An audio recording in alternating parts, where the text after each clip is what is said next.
வணக்கம். இது அரண்சை. நான் தேவா பாஸ்கர். நேர்காணலில் தோழர் மருதையன் அவர்கள். வணக்கம். வணக்கம்.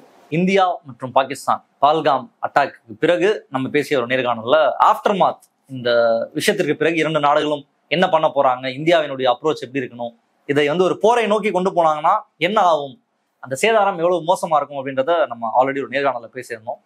பேசி கிட்டத்தட்ட ஒரு வாரம் கிட்ட ஆக போது. அந்த பதற்றம் குறைஞ்சிருக்கா, போர் பதற்றம் குறைஞ்சிருக்கான்னு கேட்டீங்கன்னா கிடையாது. இன்னைக்கு வரைக்கும் அரசுக்கு சப்போர்ட் பண்றவங்க, அது ஊடகங்கள்ல, அது யூடியூபா இருக்கட்டும் இல்ல மெயின் ஸ்ட்ரீம் ஊடகங்களா இருக்கட்டும், எங்களுக்கு தேவை ஒரு அட்டாக் தான்.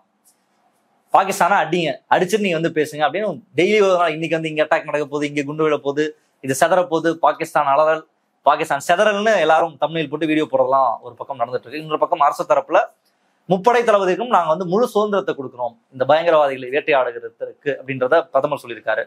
அமித்ஷா பயங்கரவாதிகளை நான் கண்டிப்பா விட மாட்டோம், உங்களுக்கு மிக சரியான தாக்குதல் பதிலடி கொடுக்கப்படும் அப்படின்றத இன்னும் சொல்லிட்டு இருக்காங்க. ஆன் த ஹோல் போர் பதட்டம் அப்படின்றது இன்னும் முடியல. அது தொடர்ச்சியாக அது ஒரு பேர்னிங் இஷ்யூவாவே இன்னமும் நடந்து கொண்டே இருக்கு. ஒரு சுமூகமான ஒரு அமைக்கபிள் சொல்யூஷன் அப்படின்றது எட்டப்படல. இது சரியா போகின்ற பாதை சரியா, எப்படி பாக்குறீங்க இது?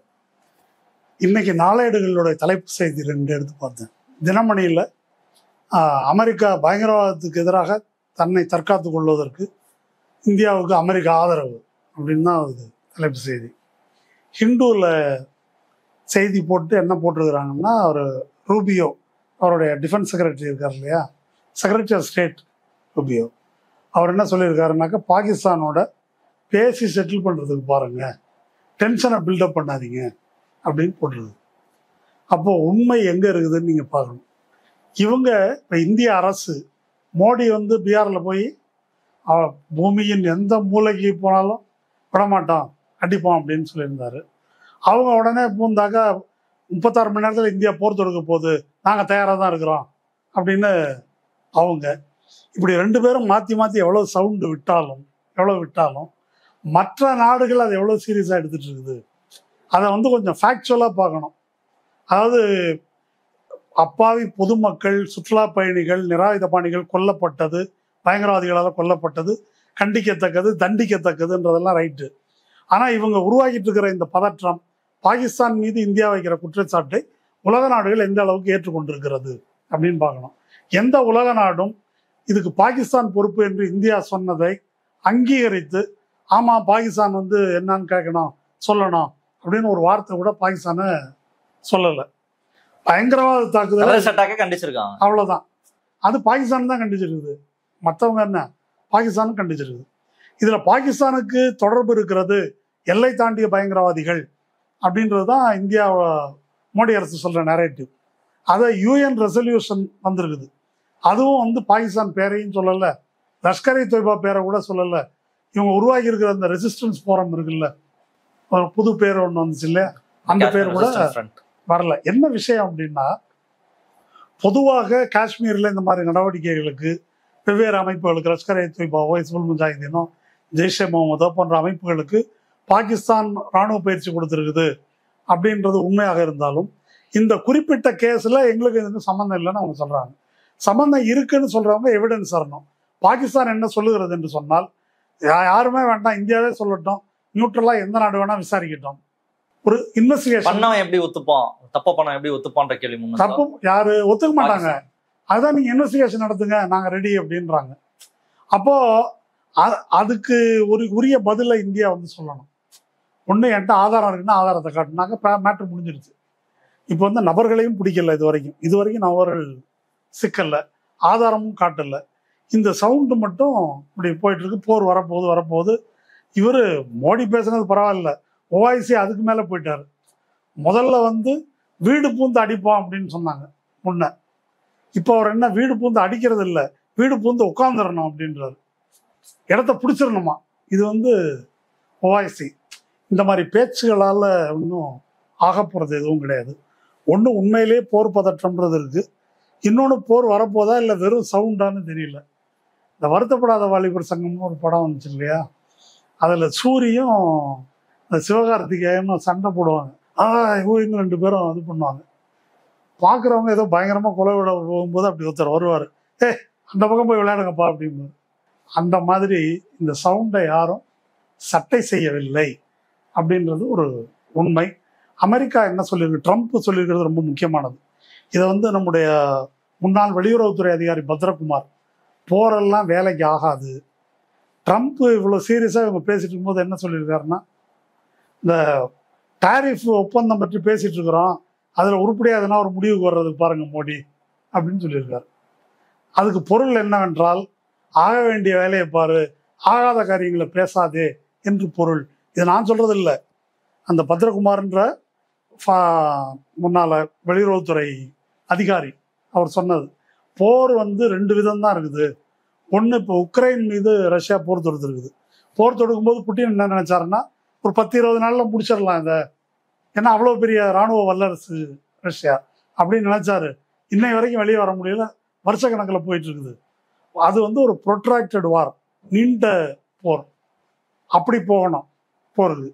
இல்லை அதிரடி அப்படின்னு சொன்னா, அதிரடி நடவடிக்கை அப்படின்னா அதிரடி எதிர் நடவடிக்கை வரும்னு அவங்க சொல்றாங்க.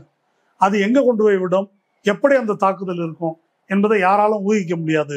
அதனால எந்த வகையிலும் போர் ஒரு ஆப்ஷனே அல்ல அப்படின்னு அந்த வெளியுறவுத்துறை அதிகாரி மட்டும் இல்ல, முன்னாள் ரிட்டையர்ட் சீஃப் ஏஎஸ் துலத், போர் கடைசி ஆப்ஷன் அப்படின்னு கூட நான் சொல்ல மாட்டேன், போர் ஒரு ஆப்ஷனே அல்ல, வேற விதத்துல தான் இதை தீர்த்துக்கணும்னு சொல்றாரு. அதனால இந்த போர் அப்படின்ற சவடால் பேச்சு இருக்கு இல்லையா, அது வந்து ஒரு பொலிட்டிக்கலா ஸ்கோர் பண்றதுக்காக மோடி பேசிட்டு, இப்ப அவர் இப்படி சுருக்கணுமா, ஒரு பொலிட்டிக்கல் ஸ்கோரிங் சுருக்க வேணாம், அவர் அப்படி பேசிட்டு அவர் பேசினதுல அவரே சிக்கிட்டா இருப்பார். இப்ப அவங்களுடைய சங்கிகள் இருக்காங்க இல்லையா, சங்கிகளுக்கு எதனா ஒரு பர்ஃபார்மன்ஸ் பண்ணி ஆகணும். ஆனா பர்ஃபார்மன்ஸ் பண்ண முடியாத நிலை, பர்ஃபார்மன்ஸ் பண்ணாதன்னு தான் அமெரிக்கா சொல்லுது. சோவியத் ரஷ்யா இது வரைக்கும் பேசவே இல்லை இந்தியாவுக்கு வழக்கமாக ஆதரவு கொடுக்குற ரஷ்யா. மாறாக சீனா பாகிஸ்தானுக்கு ஆதரவு தெரிவிச்சிருக்கு. டெரரிஸ்ட் அட்டாக் கண்டம் பண்ணிருக்கு ரஷ்யா, டெரரிஸ்ட் அட்டாக் அதெல்லாம் கண்டம் பண்ணியிருக்காங்க.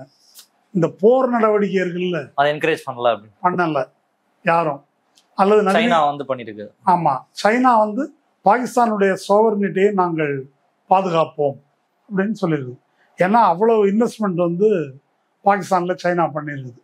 அதோட பாகிஸ்தானுடைய பெரும்பாலான ஆயுதங்கள் சீனால இருந்து வாங்கப்பட்டவை. நம்ம ரஷ்யால இருந்து அதிகமாக வாங்கியிருக்கோன்ற மாதிரி அவங்க சீனால இருந்து வாங்கியிருக்கிறாங்க. அதனால இதை வெளியூர் நாடு ஒன்று யாருக்காவது ஆதரவு தெரிவிச்சிருக்கா, இந்தியாவுக்கு இந்த வகைப்பட்ட ஆதரவை யாரும் தெரிவிக்கல. சீனா வந்து பாகிஸ்தானுக்கு இப்படி வந்து சொல்லியிருக்குது. அதான் இதுதான் ரியாலிட்டி அப்படின்றத புரிஞ்சுக்கணும். இதுக்கு பொருள் போர் வராது என்பதில் நான் சொல்றது. ஒன்று, இது அரசியல் ரீதியாக காஷ்மீர் இந்த பயங்கரவாத தாக்குதலை அரசியல் ஆதாயத்துக்கு பயன்படுத்தி கொள்வதற்கு பிஜேபி செய்கிற முயற்சிகள் அப்படின்றது ஒரு பார்ட். இன்னொன்று, ஒருவேளை பழைய பாலாகோட் மாதிரி இது மாதிரி ஏதாவது ஒன்று செஞ்சு அது வந்து கை மீறி போச்சுன்னாக்க அதனுடைய முடிவு ரொம்ப விபரீதம். இந்த காலகட்டம் அப்படி இருக்குன்னு சொல்றீங்களா? கையை மீறி போறதுக்கான ஸ்கோப் வந்து இன்னைக்கு இருக்கு, இருக்கு. ஏன், எதனால்? இப்போ பாகிஸ்தான் எடுத்துங்க, நம்ம பாகிஸ்தானை பத்தி பேசுவோம். பாகிஸ்தான்ல வந்து அந்த இராணுவ ஜெனரல் முனீர் பேசினதை வந்து எல்லாரும் மேற்கோள் காட்டி பேசுறாங்க. அது வந்து ஒரு புது மேட்டரே கிடையாது. சவுத் ஏஷியா டெரரிசம் போர்ட்டல் அப்படின்னு ஒரு சைட் இருக்குது. அது வந்து ஒரு எக்ஸ்பர்ட் சைட்னு வச்சுங்களேன், இந்த பயங்கரவாத பற்றிய. ஆமா, அதை நடத்தக்கூடிய அஜய் சாஹ்னி அவர் வந்து இது மாதிரி உங்களுக்கு எவ்வளோ ஸ்டேட்மெண்ட் வேணும், கடந்த 10 வருஷத்துல பாகிஸ்தான்காரங்க பேசுனது இதே மாதிரி ஸ்டேட்மெண்ட், அதை எடுத்து தரேன், இதை வைத்து வந்து முடிவு செய்ய கூடாது, இதை வைத்து பேசுவதில் அர்த்தம் இல்லை அப்படின்னு சொல்லியிருக்காரு. பாகிஸ்தான் நிலைமை என்னன்னாக்கா, அங்க ஒன்று பொருளாதார ரீதியாக ரொம்ப நலிவுற்ற நிலையில அந்த நாடு இருக்குது ஒன்று. ரெண்டாவது, பயங்கரவாத தாக்குதல்கள் அப்படின்றதும் கடுமையாக அங்கே இருக்குது. மூணாவது, உள்நாட்டில் ஜனநாயகம் அப்படின்றது இல்லை. நம்ம இந்த இம்ரான்கானை பிடிச்சி உள்ள வச்சிருக்கிறாங்க. இராணுவ ஆட்சி, இராணுவத்தினுடைய பினாமி ஆட்சியாக தான் இப்போ இது நடக்குது. மக்களுக்கு இந்த ஆட்சியின் மீதும் இராணுவத்தின் மீதும் கடுமையான அதிருப்தி இருக்குது. இப்போ இந்த மாதிரி இது வந்து இந்தியாவை பொறுத்த வரைக்கும் சாதகமான சூழல்னு எடுத்துக்கலாமா இல்லையா? அந்த நாட்டு மக்களே அந்த நாட்டு அரசின் மீது அதிருப்தி கொண்டிருக்கிறார்கள். அப்படின்ற இந்த நேரத்தில் இந்த மாதிரி நடவடிக்கையில் பாகிஸ்தானுடைய தொடர்பு இருக்கு அப்படின்னு உங்கள்கிட்ட எவிடன்ஸ் இருந்தால் அதை மக்கள் மத்தியில் வச்சு எக்ஸ்போஸ் பண்ணாக்க பாகிஸ்தான் மக்களே அதற்கு எதிராக திரும்புவதற்கான வாய்ப்பு நிறைய இருக்குது. ஆனால் இந்தியா என்ன செஞ்சாங்கன்னா, முதல்ல ஒரு சொட்டு தண்ணி கூட உங்களுக்கு வராது அப்படின்றதான ஸ்டேட்மெண்ட்டு, நிறுத்திடுவோம். அதை நிறுத்த முடியும் முடியாது, இப்போ முடியுமா எப்போ முடியும் அப்படின்றது அல்ல. ஆனால் பாகிஸ்தான் உயிர் வாழ்வதற்கே அடிப்படையாக இருக்கக்கூடிய 3 நதிகள், சிந்து, செனாப், பியாஸ் நினைக்கிறேன் 3 நதி. இந்த 3 நதிநீரை நாங்கள் நிறுத்துவோம் அப்படின்னு சொன்னது பாகிஸ்தான் பொதுமக்கள் இருக்காங்கல்ல, ஒரு 25 கோடி பாப்புலேஷன், அந்த பொதுமக்களுடைய கருத்தை இந்தியாவுக்கு எதிராக திருப்பிடுது. இது இந்தியா முட்டாள்தனமாக மோடி அரசு வரவழைத்து கொண்ட ஒரு வெட்டி சவுடால்னு சொல்றேன் நான். இதை உன்னால செய்யவே முடியாது. ஏன் செய்ய முடியாதுன்னா, அந்த பாகிஸ்தானுக்கு போற அந்த ஆறுகள் இருக்கு இல்லையா, அதுல 80% தண்ணீர் பாகிஸ்தானுக்குரியது. ஒரு 3 நதி பாகிஸ்தானுக்கு, 3 நதி இந்தியாவுக்கு. பாகிஸ்தானுக்கு போற நதியில 20% வாட்டர் இந்தியாவுக்கு உரிமை. அந்த 20% வாட்டர்ல பாதியை கூட இந்தியா பயன்படுத்தலை இது வரைக்கும். டேமும் கட்டல, விவசாயம் பாதி கூட பண்ணல இது வரைக்கும். அதுவே பண்ணல, நமக்கு எலிஜிபிளா இருக்கிறதே பண்ணல, நான் மொத்தத்தையும் நிறுத்துறேன் அப்படின்ற சவடால் அவங்கள ப்ரொவோக் பண்றதுக்கு மட்டும்தான் பயன்பட்டு இருக்குது. இந்த இடத்துல ஒரு முக்கியமான விஷயம் புரிந்து கொள்ளணும். பாகிஸ்தான் மக்கள் தொகையில சின்ன நாடா இருக்கலாம், ஆனா இராணுவ ரீதியாக எண்ணிக்கையில இராணுவ பலம் இந்தியாவோட அவங்களுக்கு குறைவாக இருக்கலாம். இதெல்லாம் யதார்த்தம். ஆனா அது ஒரு அணு ஆயுத நாடு. எல்லா அணு ஆயுதங்களும் இந்தியாவை பார்த்து தான் குறி வச்சு வைக்கப்பட்டிருக்கு, வேற யாரையும் பார்த்து வைக்கப்படலை. அணு ஆயுதம் வச்சிருக்கிற ஒவ்வொரு நாட்டுக்கும் ஒரு நியூக்ளியர் டாக்டரின் ஒன்று இருக்கு, அணு ஆயுத கொள்கை. அணு ஆயுத கொள்கைன்னா என்ன? இந்த அணு ஆயுதத்தை பொதுவாக யாரும் ரொம்ப ரொம்ப ரேரா, ரொம்ப தவிர்க்கவே முடியாத சூழல்ல தான் பயன்படுத்தணும் அப்படின்றதுக்காக ஒரு டிட்டரண்ட் இப்படிதான் வச்சிருக்கிறோன்னு தான் எல்லாரும் சொல்றாங்க. அப்போ அணு ஆயுதத்தை நாங்கள் எப்போ பயன்படுத்துவோம்? இந்தியாவுக்கு ஒரு அணு ஆயுத கொள்கை இருக்குது, நாங்கள் முதலில் பயன்படுத்த மாட்டோம், நோ ஃபர்ஸ்ட் யூஸ் அப்படின்றது இந்திய அரசனுடைய அணு ஆயுத கொள்கை. பாகிஸ்தானுடைய அணு ஆயுத கொள்கை என்னன்னாக்கா, எங்களுடைய நதி நீர் தடுக்கப்பட்டால், எங்களுடைய துறைமுகங்கள் கடல் வழி சுற்றி வளைக்கப்பட்டால், எங்களுடைய நாட்டின் நிலப்பகுதி ஆக்கிரமிக்கப்பட்டால், இந்த 3 ஆப்ஷன்ல எது நடந்தாலும் நாங்கள் அணு ஆயுதத்தை பயன்படுத்துவோம். அப்போ எங்க தேசத்தின் கையில் இருக்கிற எல்லா வாய்ப்புகளையும் பயன்படுத்துவோம்னு அவங்க அறிக்கை விட்டுருக்கிறாங்க. இது நியூக்ளியர் டாக்டரின். அங்க இருக்கக்கூடியது ஒரு பொறுப்பற்ற இராணுவம். இதெல்லாம் அங்க இருக்கிற சூழல். இந்த மாதிரி சூழல்ல இப்படி சவடால் பேச்சினால ஏதாவது பயன் இருக்கிறதா? நம்பர் 1. நம்பர் 2, புல்வாமா நடைபெற்ற போது பாலாகோட்டில் அடித்தோம் அப்படின்னு சொன்னாங்க. பாலாகோட்டில் அடித்ததுக்கான எவிடன்ஸ் எதுவும் இவர்கள் கொடுக்கல. அதை இப்போ நான் சொல்கிறேன், அந்த அஜய் சாஹானி ஒரு ஹிந்து இன்டர்வியூவில் சொல்கிறார், நாங்கள் தாக்கி அழிச்சிட்டோம், அவங்களுடைய ஜெய்ஷே முகமதோட இதை அழிச்சிட்டோம்னு சொன்னதுக்கு இவங்க எந்த எவிடன்ஸும் கொடுக்கல. பாகிஸ்தான் என்ன சொன்னுச்சுன்னா, அவங்க விமானத்தை ஒன்று சுற்றி வீழ்த்தியிருக்கிறோம், அதெல்லாம் கிடையாதுன்னு இவங்க அறிக்கை விட்டாங்க. உடனே கைது செய்திருக்கிற விமானி இருக்கார் இல்லையா, அவங்கள டிஸ்பிளே பண்ணாங்க, நாங்களும் ஒரு விமானத்தை சுட்டோம் அப்படின்னாங்க இவங்க. அதுக்கு இவங்க எந்த எவிடன்ஸும் கொடுக்கல. அதனால நான் இதை என்ன சொல்ல வரேன்னா, இந்த மாதிரி தாக்குதல் அப்படின்றது இருக்கு இல்லையா, ஒரு நீண்ட போர்ல யார் வெல்வார்கள்ன்றது வேற விஷயம். ஆனா உடனடி தாக்குதல்னாக்கா 2 பேருக்கும் டேமேஜ் ஈக்குவலா இருக்கும், எந்த பக்கம் வேணா அதிகம் இருக்கலாம் அப்படின்ற ஒரு வாய்ப்பு இருக்குது. அதனால போர் பற்றிய பேச்சு அது எல்லாமே அப்பாவி பொதுமக்கள் தலையில விடியும். அதை சுற்றி நடக்கக்கூடிய டேமேஜ் எல்லாமே அப்பாவி மக்களை மட்டும்தான் இது பாதிக்கும். சொல்ல போனால் இவங்களுக்கு ஃபயர் விடுறாங்கல்ல மோடி, அந்த பெல்ட் இருக்குல்ல, குஜராத், ராஜஸ்தான், ஹரியானா, இந்த பெல்ட், அஃப்கோர்ஸ் பஞ்சாப் அப்படி இல்லை, இந்த காஷ்மீர், இதுதான் அதுல அதிகம் பாதிப்புக்கு உள்ளாகக்கூடிய பகுதி. அதனால இந்த போர் பற்றிய பேச்சு மிகவும் ஆபத்தானது என்பது மட்டுமல்ல, திசை திருப்பக்கூடியது, பிரச்சனையின் மையத்திலிருந்து திசை திருப்பக்கூடியது. ஒரு அட்டாக் நடந்திருக்கு, யாரை சந்தேக போறாங்களோ அவங்க திரும்ப தாக்குறாங்க. எதுல இருந்து திசை திருப்பாங்க? இது எதுல இருந்து திசை திருப்புறாங்க? இது நல்ல கேள்வி. எதுல இருந்து திசை திருப்புகிறார்கள்? இப்போ அண்ணா யூனிவர்சிட்டி சம்பவம் நடந்துச்சு, அதான் அந்த யார் அந்த சார். இப்போ அதுல ஒரு கிரிமினல் அண்ணா யூனிவர்சிட்டி வளாகத்துக்குள்ள புகுந்து ஒரு பெண்ணை இது மாதிரி வல்லுறவுக்கு ஆளாக்குறான் அப்படின்றது அந்த கிரைம். அதை ஒட்டி எழுப்பப்பட்ட கேள்விகள் என்ன? அண்ணா யூனிவர்சிட்டிக்குள்ள அவன் எப்படி உள்ள போனான்? அவன் ஃப்ரீயா போயிட்டு வந்துட்டு இருக்கிறானாமே, அது எப்படி? அங்க 40-50 சிசிடிவி கேமரா இல்ல, ஏன் லைட் எரியல, ஏன் புதர்கள் இருக்குது, வாட்ச்மேன் என்ன பண்ணாங்க, செக்யூரிட்டி என்ன பண்ணாங்க, நிர்வாகம் என்ன செஞ்சுச்சு, எவ்வளவு கேள்விகள் எழுப்பப்பட்டது. அதுக்கு பிறகு அந்த போன் அவன் மிரட்டுறதுக்காக யாரோ ஒருத்தர்கிட்ட பேசுற மாதிரி சொன்னா, மற்றபடி அதுல சிக்னல் வந்து யாரோடையும் பேசுனதுக்கு ஆதாரம் இல்லை என்று கமிஷனர் சொன்ன போது, இல்லை யார் அந்த சார், வேற யாரோ இருக்கிறாங்க, இந்த கேள்வி எல்லாம் இவ்வளவு கேள்விகள் எழுப்பப்பட்டு சட்டம் ஒழுங்கு சீர்குலைந்து விட்டது, நாசமா போச்சு. இது நான் சொல்றது ஒரு உதாரணம். கோயம்புத்தூர்ல சிலிண்டர் அடிச்சா இதே மாதிரி ஒரு சீன். அங்க ஊட்டியில வந்து ஆர்மி ஜெனரல் இறந்து போனார் இல்லையா, அப்போ இதே மாதிரி. இப்படி நீங்க பட்டியல் போட்டுக்கிட்டே போகலாம். ஒரு சாதி ரீதியான ஆர்மி ஆபீசர் செத்து போயிட்டார், ஆர்மியில வேலை செய்யற ஒருத்தர் செத்து போயிட்டாருன்னா அவர் திட்டமிட்டு கொலை பண்ணிட்டாங்க அப்படின்ற அளவுல. இப்ப என்னுடைய கேள்வி, ஒரு மாநில அரசு அதன் கீழே இந்த மாதிரி ஒரு குற்றங்கள் நடைபெறும் போது இவ்வளவு கேள்விகள் கேட்குறீங்க. இப்போ பகல்காம்ல அந்த ஒரு புல்வெளி, அது சுற்றிலும் வந்து அடர்த்தியான காடுகள், மரங்கள். பகல்காம் நகரத்திலிருந்து கொஞ்சம் தூரத்தில் இருக்குது. அது ரோடு கிடையாது, அது இந்த மட்ட குதிரைகளில் தான் போகணும் அல்லது நடந்து போகணும். இப்படி தான் அந்த இடத்துக்கு போயிருக்கிறாங்க. இப்போ காஷ்மீர் எப்படி இருக்கு அப்படின்றது தெரியும். அமித்ஷா என்ன சொல்லியிருக்காரு அப்படின்னாக்கா, 2 நாட்களில் மட்டும் 1000க்கு மேற்பட்டவர்கள் அங்கே போயிருக்கிறாங்க. போலீஸுக்கு தெரிவிக்கல, லோக்கல் நிர்வாகத்துக்கு தெரியல அப்படின்னு சொல்லியிருக்காரு. அப்போ உள்ளூர் நிர்வாகத்துக்கு தெரியாம அவங்க கூற்றுப்படி இப்படி நூற்றுக்கணக்கான பேர் அங்க போயிருக்கிறாங்க அப்படின்ற பதில் ஏற்றுக்கொள்ளத்தக்கதா? அது வந்து ஒரு இன்டெலிஜென்ஸ் ஃபெயிலியர் அப்படின்னு சொல்லிட்டு அப்படி போயிட்டாங்க. காஷ்மீர் ரொம்ப பார்டர்ல இருக்கு, அதை பாதுகாக்கிறது தான் ரொம்ப கஷ்டம். அன்னைக்கு மாரிதாஸ் வந்து ஹைட் எல்லாம் சொன்னாரு. சுவிட்சர்லாந்துல இருக்கிற மலையோட ஹைட் என்ன, இதோட ஹைட் என்ன? சரி, ஹைட் ஆமா கரெக்ட் தான், மாரிதாஸ் சொல்றதெல்லாம் நான் உடன்படுறேன். இப்போ முந்தா நாள் கிளம்பி அவ்வளவு ஹைட்டை தாண்டி டக்குன்னு குதிச்சுட்டாங்களா இங்க உள்ளார? அது பார்டர்ல இருந்து 200ல இருந்து 300 கிலோமீட்டர் தூரத்துல இருக்குது.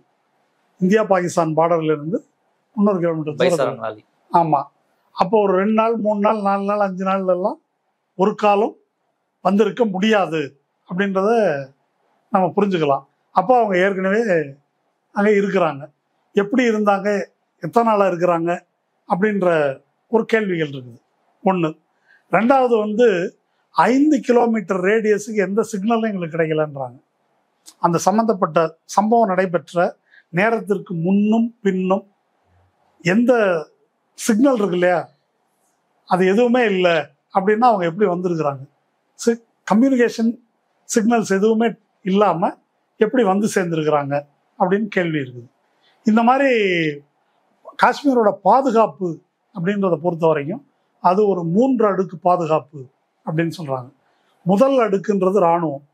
இராணுவத்தோட வேலை எங்கே அப்படின்னு சொன்னால் எல்லையிலிருந்து ஊடுருவாமல் தடுப்பது. அது மிக நீண்ட எல்லை இல்லையா, அது ஃபென்சிங் எல்லாம் போட்டிருக்கிறாங்க. இருந்தாலும் அதை தாண்டி வராமல், அது நம்ம வல்லுநர்கள் அது பேசுகிறாங்க இல்லையா, அஜய் சுக்லா அப்படின்னு சொல்லிட்டு டிஃபென்ஸ் பற்றி தொடர்ந்து எழுதுகிறவர், அவர் கர்னல். அவர் என்ன ஏதாவது ஏணியை வச்சா ஏறி குதிச்சு வந்துடுவாங்க. வேலி போட்டதுனால என்ன பயன் அப்படின்னு சொல்கிறாருன்னா, ஒரு 70% to 80% தடுத்துருக்குன்னு சொல்லலாம். 20 to 30% வந்து லீக் இருக்கும், எங்கேயுமே முடியாது, இஸ்ரேலாலேயே அது கஷ்டம் அப்படின்னு சொல்கிறாரு. சரி, அப்போ அந்த எல்லையை பாதுகாத்து ஊடுருவல் வராமல் தடுப்பது இராணுவத்தின் வேலை. காஷ்மீர் உள்ள சிஆர்பிஎஃப் தான் ரோடு போக்குவரத்து, யார் எங்கே போகிறாங்க, நகரம், அதை கண்ட்ரோலில் வச்சுருக்குது. உள்ளூர் உளவு இருக்கு இல்லையா, இன்டெலிஜென்ஸ், உள்ளூர் உளவு, அது வந்து காஷ்மீர் போலீஸோட வேலை. இது இல்லாமல் இராணுவத்துக்கு, சிஆர்பிஎஃப்க்கு, பிஎஸ்எஃப்க்கு தனித்தனியாக இன்டெலிஜென்ஸ் பிரிவு இருக்குது. இது இல்லாமல் ஐபி இருக்குது, ரா இருக்குது. அத்தனை பேரும் அங்கே தான் இருக்கிறாங்க இல்லையா.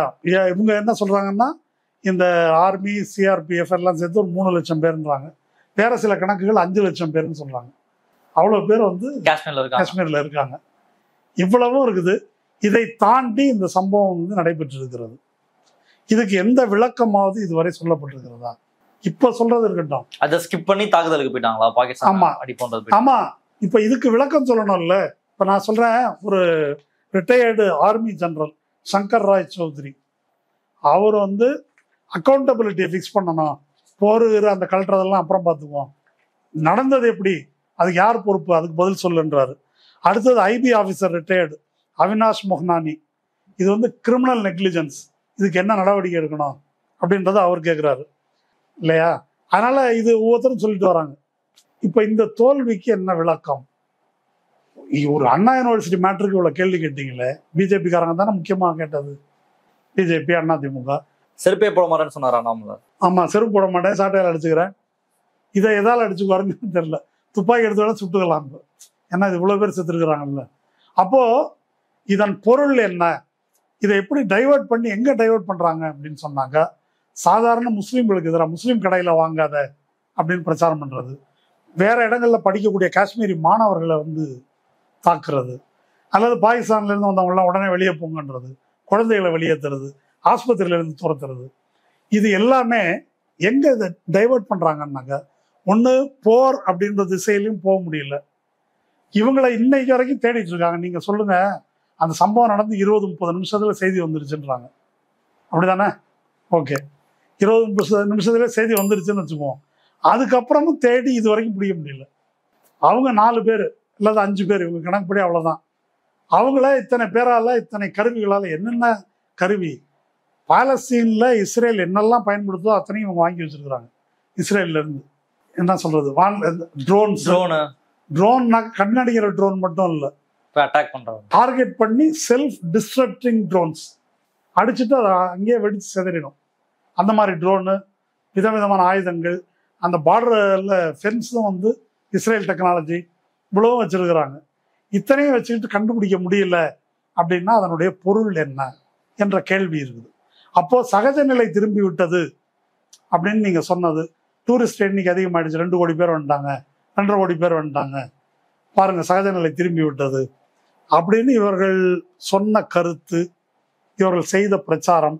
அதனால ஆர்டிகல் 370 அப்ரகேட் பண்ணதோ, அல்லது அந்த மாநிலத்தை 3ஆக உடைத்ததோ, அல்லது அதை யூனியன் டெரிட்டரியை மாற்றினதோ, அந்த தேர்ந்தெடுக்கப்பட்ட அரசு இருக்கு இல்லையா, லா அண்ட் ஆர்டரில் அதுக்கு அதிகாரமே கிடையாது.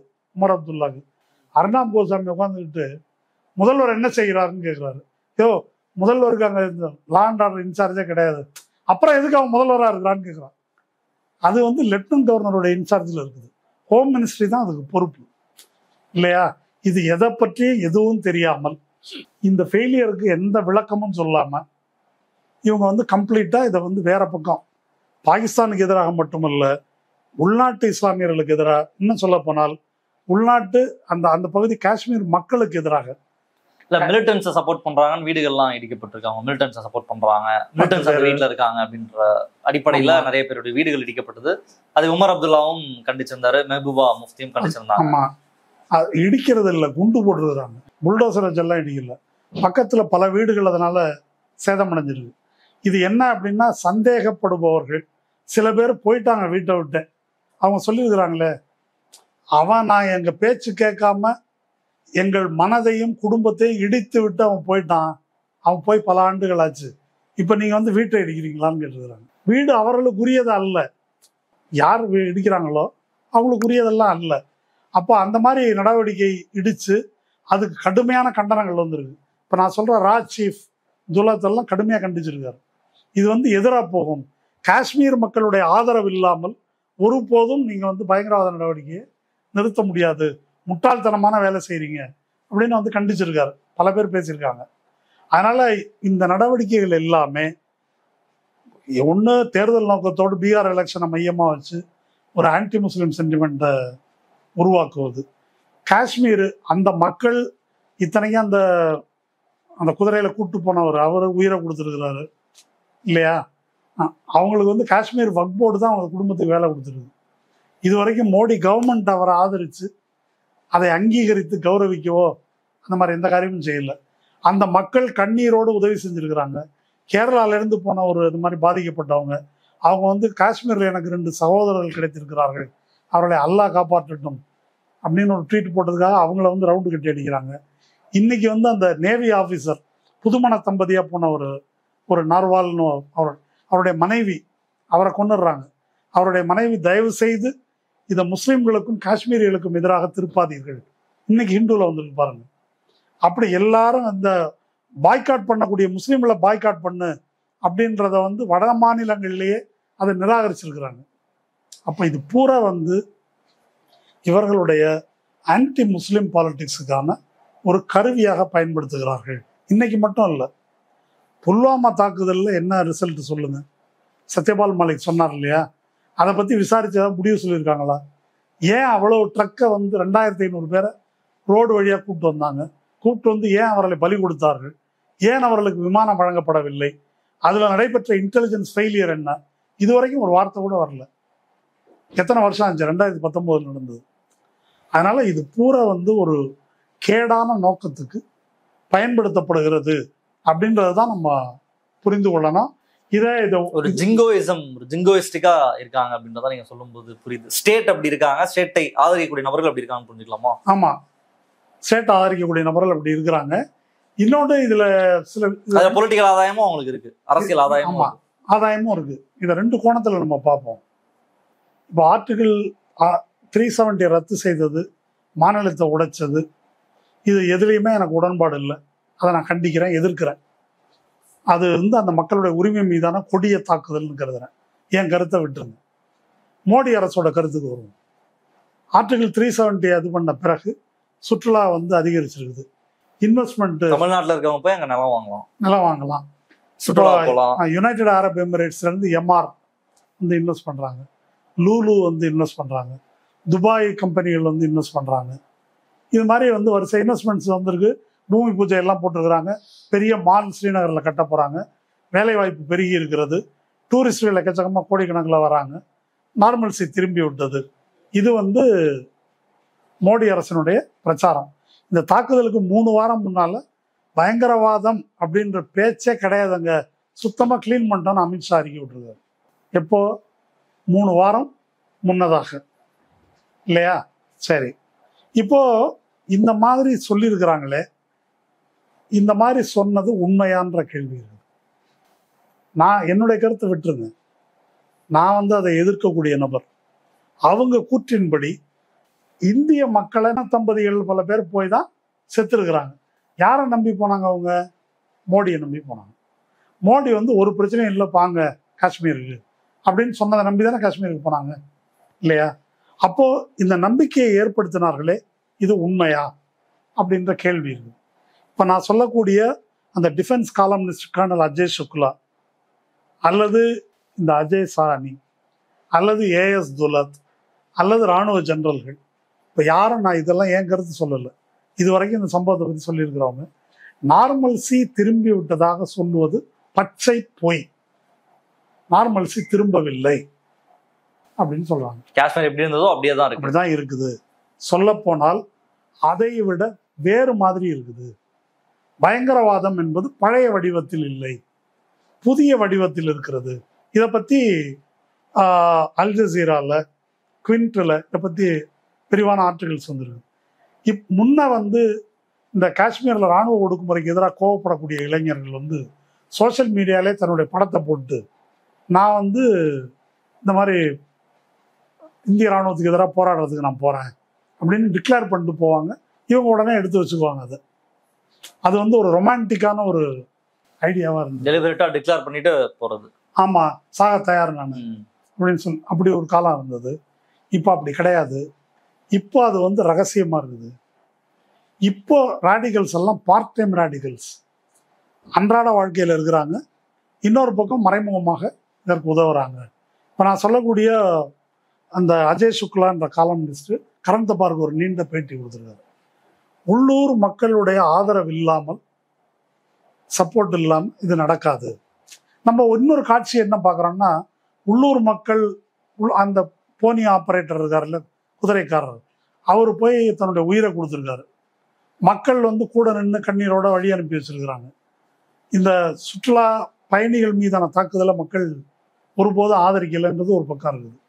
அப்போ இந்த 4 பேர் 300 கிலோமீட்டர் தாண்டி வந்திருக்காங்கன்னா அவங்க 6 மாசமா உள்ள இருக்காங்களா, 1 வருஷமா இருக்காங்களா, எத்தனை நாளா இருக்கிறாங்க அப்படின்றது யாருக்கும் தெரியாது. பார்ட் டைமா இப்ப வேற வடிவம் எடுத்துருச்சு அப்படின்னா அது உருவாகாம இருக்கிறத தடுக்கணுமா? இல்ல இப்போ இப்போ இன்னொரு கேள்வி என்னன்னா, இப்போ இப்படி உருவாக்குறாங்க அதனால நாங்க வீடு அடிக்கிறோம், மொத்தமா எல்லாரையும் நாங்க கைது பண்றோம், எல்லாருமேலும் ஒரு தாக்குதலை தொடுக்கிறோம், அது நியாயம் தானே அப்படின்ற பாதத்தை வச்சாங்கன்னா, இதனுடைய விஷயமே என்ன அப்படின்னா, 370ற்கு இந்த ரத்து செய்யப்பட்ட பிறகு கொடூரமான அடக்குமுறை, எதிர்த்து பேசுறவங்க எல்லாம் கைது பண்றது, அரசு ஊழியர்களை சந்தேகத்தின் பேரில் டிஸ்மிஸ் பண்றது, பத்திரிகையாளர்களாக மிரட்டுறது, கைது பண்றது, இந்த அடக்குமுறையில ஒரு சைலன்ஸ் இருக்குது, அச்சம் இருக்குது.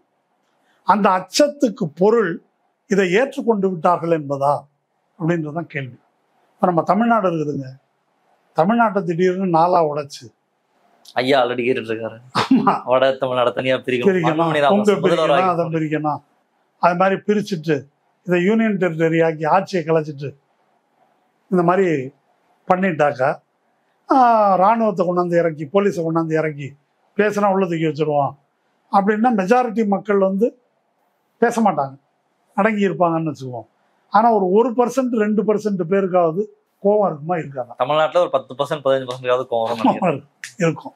அப்போ அவங்க அதுல யாரோ ஒரு அந்த 1%க்குள்ள 2% இல்லை ஒரு 5% அவங்க வந்து இதெல்லாம் வேலைக்கு ஆகாது, வேற வழிதான் இதுக்கு தீர்வு கண்டிப்பா வரும் சிந்திப்பாங்களா இல்லையா?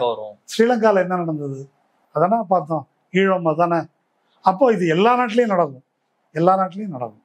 பாலஸ்தீன்ல ஹமாஸை அழிக்கவே முடியாது. அவங்களுக்கு அந்த நாடு அப்படின்ற ஃபீலிங், அவங்களுடைய சுயநிர்ணய உரிமையோட, சுயநிர்ணய உரிமை மட்டும் இல்ல, புழு பூச்சியை போல என்ன நசுக்கிற சுயநிர்ணய உரிமை கிடைக்கல. 370 போச்சு மாநிலம், மாநிலமும் போச்சு யூனியன் டெரிட்டரி, அப்படிதானே இப்ப இல்லையா? அப்போ அப்படின்னா நாங்கெல்லாம் என்னடா நினைச்சிட்டு இருக்கிறீங்களே அப்படின்ற உணர்வு மக்களுக்கு ஏற்படுமா ஏற்படாதா? கொஞ்சம் பேருக்காவது. அப்படி இருப்பவர்கள் இதை எதிர்க்க வேண்டும் என்று கருதுவார்களா இல்லையா?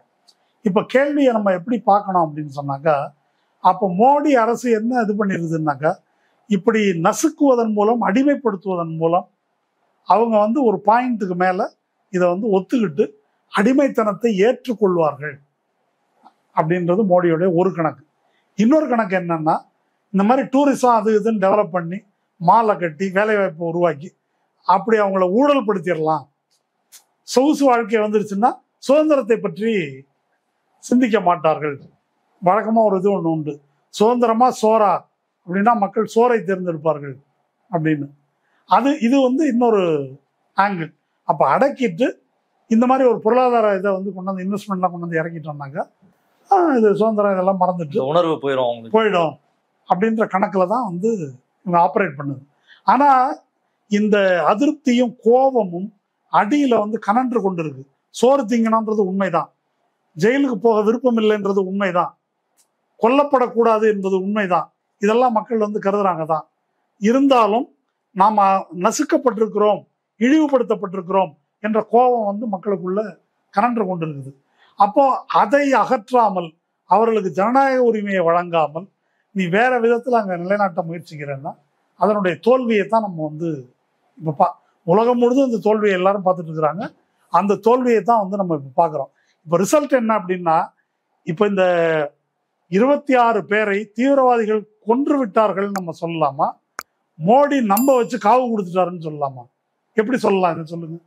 ஒரு பயங்கரவாத தாக்குதலுக்கு வாய்ப்பு இருக்கின்ற ஒரு இடத்தில் ஒன்றும் பிரச்சனை இல்லை போங்க அப்படின்னு சொல்லி இவங்களை காவு கொடுத்து விட்டார் அப்படி சொல்லலாமா இல்லையா? ஆங்கிலத்தில் வந்து ஹியூப்ரிஸ்ன்னு ஒரு வார்த்தை இருக்குது. ஹியூப்ரிஸ்னா ஒரு ஆணவம் அல்லது அலட்சியம் கலந்த அகங்காரம். அந்த ஒரு மனநிலைக்கு இந்த அரசு வந்திருக்குது. அந்த மனநிலைக்கு செக்யூரிட்டி ஃபோர்ஸஸையும் கொண்டாந்துட்டாங்க அதிகாரிகளும். இப்போ நீங்கள் நினச்சி பாருங்களேன், ஒரு 2 நாளில் 1000 பேர் போயிருக்காங்க ஒரு சுற்றுலா இடம். நம்ம ஊரில் அமைதி பூங்காவான தமிழகத்தில் இப்படி ஒரு 1000 பேர் சுற்றுலா பயணிகள் வர இடத்துல ஒரு போலீஸ் அவுட் போஸ்டாவது இருக்குமா இருக்காதா? அங்கே பார்க்லேயே இருக்கும் 100 150 பேர் 200 பேர் 500 பேர் இருக்கும். அங்கே ஒரு அவுட் போஸ்ட் கூட இல்லையே. இதை பற்றி என்ன சொல்றீங்க? இதுக்கு யார் பதில் சொல்வது? அப்போ அந்த அளவுக்கு தெனாவட்டு திமிரு மிதப்பு வந்து இருந்ததனால் இது வந்து நிகழ்ந்திருக்கிறது. இப்போ பாகிஸ்தான் இதற்கு உதவுகிறது அப்படின்றதுக்கு ஆதாரமா கடந்த காலத்தை தான் இவங்க காட்டுறாங்க. இப்போ இன்னைக்கு அவன் செஞ்சிருக்கலாம், செய்யாம இருக்கலாம், அது நமக்கு தெரியாது. ஆனால் பாகிஸ்தான் உதவினாலும் உதவாவிட்டாலும் உள்ளூர் மக்களை நீங்கள் நசுக்குவது, இழிவுபடுத்துவதன் மூலம் அவங்களுடைய கோபத்தை தொடர்ந்து தூண்டிக்கொண்டே இருக்கிறீர்கள் அப்படின்றதுதான் வந்து ஒரு யதார்த்தம். அப்போ இதுக்கு தீர்வு வந்து எங்க இருக்குது அப்படின்னா, ஒரு டெமோக்ராட்டிக் சொல்யூஷன், அவங்களுடைய ஜனநாயக உரிமைகளை மதிப்பது இருக்கு இல்லையா, அதுதான் அங்க நிரந்தரமான அமைதிக்கு வழிவகுக்குமே தவிர இந்த வழிமுறைகள் மூலமாக இப்போ என்னாச்சு, ஒரு டூரிஸ்ட் எல்லா ஹோட்டலும் காலி. நான் படித்தேன், சீசனில் ஸ்ரீநகரில் 25,000 ரூபாய்க்கு ஒரு ரூம் கிடைக்காதான் சீசனில்.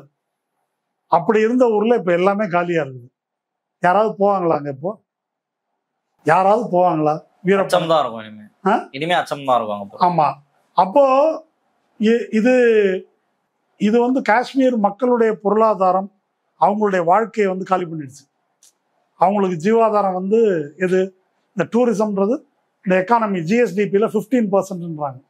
அதை இன்னும் அதிகரிக்கணுன்றதுக்கான முயற்சியில் அவங்க ஈடுபட்டுருக்கிறாங்க. இப்போ அது போச்சுன்னாக்க அந்த மக்கள் பட்டினி கிடக்க நேரிடும், வாய்ப்பு இல்லாமல் போகுன்றது உண்மைதான். ஆனால் இந்த சூழல் இப்போ பாகிஸ்தான் ஆதரவு தீவிரவாதிகளே எல்லை தாண்டி வந்தே இது செஞ்சுருக்காங்கன்னாக்கா, அவங்க வந்து என்ன செஞ்சுருக்கிறாங்க? காஷ்மீர் மக்களுடைய வயிற்றில் அடிச்சிருக்கிறாங்க என்பதும் ஒரு உண்மைதான். இருந்தாலும் இந்த விஷயங்களுடைய தர்க்கம், இதனுடைய லாஜிக் வந்து இப்படி தான் இருக்குது என்பதை வந்து புரிந்து கொள்ளணும். அப்படி புரிந்து கொள்ளாமல் வெறும் போர் சவடால் என்பதனால ஃபுல்லா அந்த ப்ரெஷரை தான் கொடுத்துட்டு இருக்காங்க. கவர்மெண்ட்டை ஆதரிக்கக்கூடிய நபர்கள், பாஜகவை ஆதரிக்கக்கூடியவர்கள் அந்த ப்ரெஷரை தொடர்ச்சியாக கொடுத்துட்டே இருக்காங்க. எங்களுக்கு ஏதாவது ஒன்று பண்ணி காட்டுங்க, ஒரு தாக்குதலை நிகழ்த்துங்க, இந்த இடத்த அடிங்க, அந்த இடத்த அடிங்கன்னு சொல்றாங்க. தொடக்கத்தில் நீங்க சொன்ன மாதிரி பாகிஸ்தானம் எந்த இடத்துலையும் பின்வாங்கலாம் இல்லை. நீ வந்து இண்டஸ் வாட்டர் ட்ரீட்டி ரத்து பண்ற அப்படின்னா சிம்லா ஒப்பந்தத்தை நான் ரத்து பண்றேன், இங்க எங்களோட அஃபீஷியல்ஸ் நீ வெளியே அனுப்புறேன்னா உன் அஃபீஷியல்ஸ் நான் வெளியே அனுப்புறேன், பாத்துக்கலான்ற மாதிரி தான் அவங்களும் இருக்காங்க. ஒருவேளை ஏதாவது ஒரு அசம்பாவிதம் ஏற்பட்டால், இந்தியா முதல் கல்லை எடுத்து வீசினால் அதனுடைய ரெசிப்ரோகேஷன் அப்படின்றது என்னவா இருக்கும்? அவங்க அதனுடைய எதிர்வினை ஆற்றுவோம்னு வெளிப்படையாவே அறிவிச்சிருக்கிறாங்க. அதே மாதிரி ஆர்மி மொபிலைஸ் பண்ணி வச்சிருக்கிறாங்க. என்ன இப்போ இந்த மாதிரி பாலாகோட் மாதிரி இதெல்லாம் ஒண்ணு பண்ணா அதுக்கே அவங்களுடைய எதிர்வினை இருந்தது. நான் என்ன சொல்ல வரேன் அப்படின்னா, இந்த அதாவது இந்தியா வந்து வெல்லப்பட முடியாத சக்தி அப்படின்னு ஒரு பில்டப், நாங்க விஸ்வகுரு, இது மாதிரி பாகிஸ்தான் ஒரு துக்கடா பாகிஸ்தானை தரைமட்டமாக்குவோன்னு பேசிட்டு இருக்கிறாங்க. பாகிஸ்தானை முடிச்சிட வேண்டியதுதான். இந்த மாதிரி இவங்க பேசின பஞ்ச் டைலாக் இருக்கு இல்லையா, அந்த டிராப்ல வந்து இப்போ மோடி சிக்கி இருக்கிறாரு. நீங்க இப்ப தெற்காசிய பகுதியை எடுத்துங்க.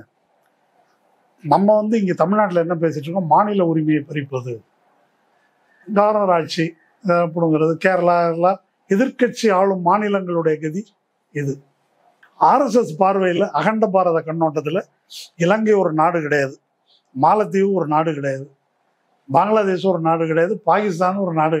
இதெல்லாம் நம்ம சேர்க்க வேண்டிய இடங்கள் இதெல்லாம் இல்லையா? இதானே ஆப்கானிஸ்தான் தான் அந்த அது வரைக்கும் அகண்ட பாரதம் போகுது. இவங்களுடைய நேபாளம் இவங்களுடைய கணக்குப்படி அப்படி இருக்குது.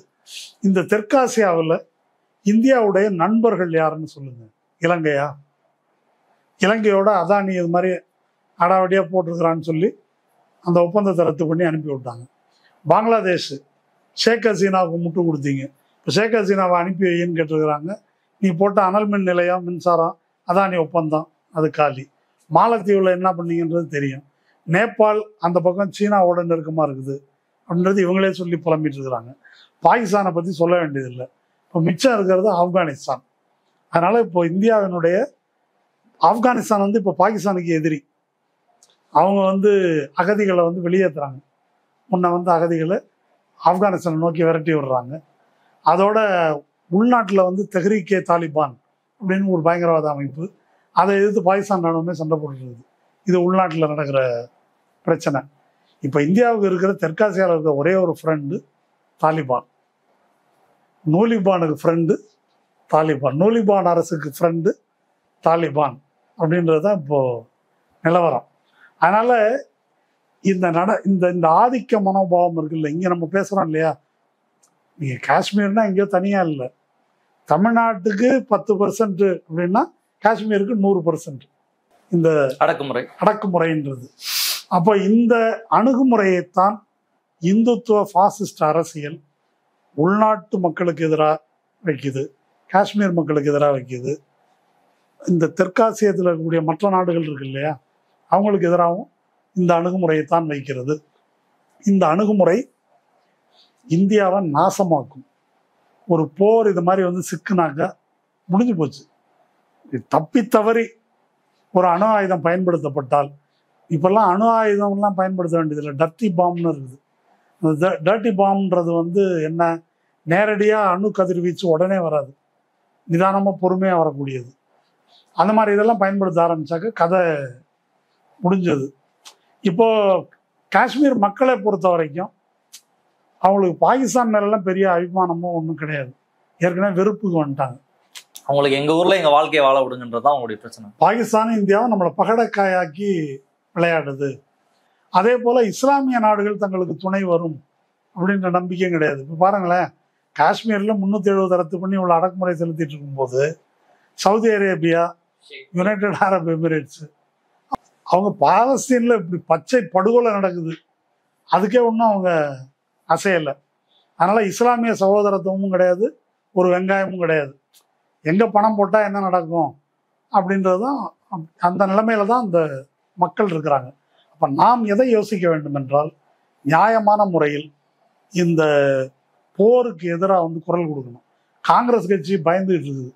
சித்தராமையா சொன்னாருன்னு சொல்லிட்டு யாரும் ஒன்றும் பேசாதீங்க அப்படின்னு சரண்டர் ஆகிறாங்க. சரண்டர் ஆகக்கூடாது, போருக்கு எதிராக பேச வேண்டும். தன்னுடைய தோல்வியை இந்த மோடி அரசு மறைக்கிறது. 370 ரத்து பண்ணீங்க, சுப்ரீம் கோர்ட் ஒப்புதல் வாங்கிட்டீங்க, அப்போ உங்களுடைய நடவடிக்கைகளின் விளைவுகளுக்கெல்லாம் நீங்கள் தான் பொறுப்பேற்க வேண்டும். இன்னைக்கு இந்த 26 பேரை காவு கொடுத்ததற்கு மோடி அரசு வந்து பதில் சொல்லணும், இந்த தோல்விக்கு விளக்கம் சொல்ல வேண்டும் என்று மோடி அரசை நாம் குற்றவாளி கூண்டில் ஏற்ற வேண்டும். அதை திசை திருப்புவதற்காக அவங்க முஸ்லிம் மக்களுக்கு எதிராக இல்லை போர்னு திசை திருப்புறாங்க. போர் எந்த விதத்திலும் இந்த பிரச்சனையை தீர்க்கப் போவதில்லை. அந்த தாக்குதல் தீர்க்கும்னா ஊரியில் நடந்திருக்குது, புல்வாமாவில் நடந்திருக்குது, இப்போ இங்கே நடக்குது. அதுக்கு முன்னால பம்பாயில் தாக்குதல் நடந்தது. இவங்களுடைய இந்த நடவடிக்கைகள் எதுவும் இதை முடிவுக்கு கொண்டு வராது. மாறாக பாகிஸ்தானோ வேறு எந்த ஒரு நாடோ நம்ம உள்நாட்டில் ஊடுருவி இங்கே தனக்கு கைக்கூலிகளை உருவாக்கி கொள்ள முடியாது என்ற அளவுக்கு உள்நாட்டு மக்களை ஜனநாயக உரிமை பெற்றவர்களாக மாற்றுவதுதான் இந்த பிரச்சனைக்கு வந்து தீர்வு. நன்றி தோழர், ரொம்ப விரிவாக பேசியிருக்கோம். மக்கள் பார்த்து என்ன சொல்லலாம்னு பார்ப்போம். இன்றைய தினம் நிகழ்ச்சி கலந்து உங்களுடைய கருத்தளிப்பு ரொம்ப நன்றி. நன்றி. மற்றவர்கள் சந்திப்போம். நன்றி, வணக்கம். அரண்சை நண்பர்களுக்கு வணக்கம். அரண்சை ஊடகம் சுயேட்சையாக இயங்குவதற்காகவே உருவாக்கப்பட்டது. நாம் செய்கிற வேலை உண்மையிலேயே மக்களுக்காக செய்கிறோம் என்பதை நீங்கள் நம்பினால், வாய்ப்பு இருந்தால் இந்த ரேசர் பே QR கோடுக்குள்ளே நீங்கள் வந்து அதை ஸ்கேன் பண்ணி எங்களுக்கு உங்களால் இயன்றதை, விருப்பம் இருந்தால் ஆதரவு தெரிவிக்கலாம்.